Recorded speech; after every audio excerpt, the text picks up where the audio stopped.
दर्शन करा द पिया हमके घुमा द पिया ना। चला बम्बई नगरिया जहाँ बसे बम्बा मैया, चला बम्बई नगरिया जहाँ बसे बम्बा मैया के दर्शन करा द पिया हमके घुमा द पिया ना। चला मैया के दर्शन करा द पिया हमके घुमा द पिया ना। चला कलकत्ता नगरिया जहाँ बसे काली मैया, चला कलकत्ता नगरिया जहाँ बसे काली मैया के दर्शन करा द पिया हमके घुमा द पिया ना। चला मैया के दर्शन करा द पिया हमके घुमा द पिया ना। जम्बू नगरिया जहाँ बसे वैष्णो मैया, चला जम्बू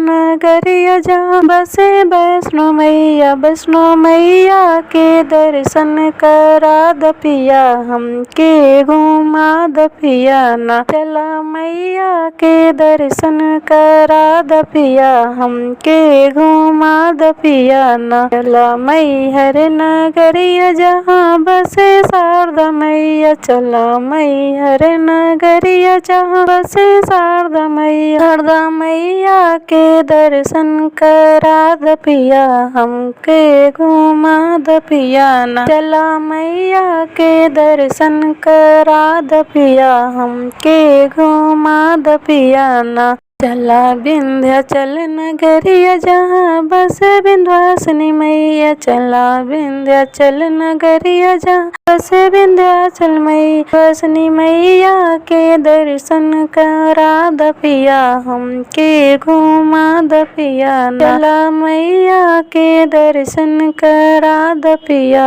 हमके घुमा द पिया ना। चला जौनपुर नगरिया जहाँ बसे शीतला मैया, चला जौनपुर नगरिया जहाँ बसे शीतला मैया के दर्शन करा द पिया हमके घुमा द पिया ना। शीतला मैया के दर्शन करा द पिया हमके घुमा द पिया ना। चला मैया के दर्शन करा द पिया हमके घुमा द पिया ना।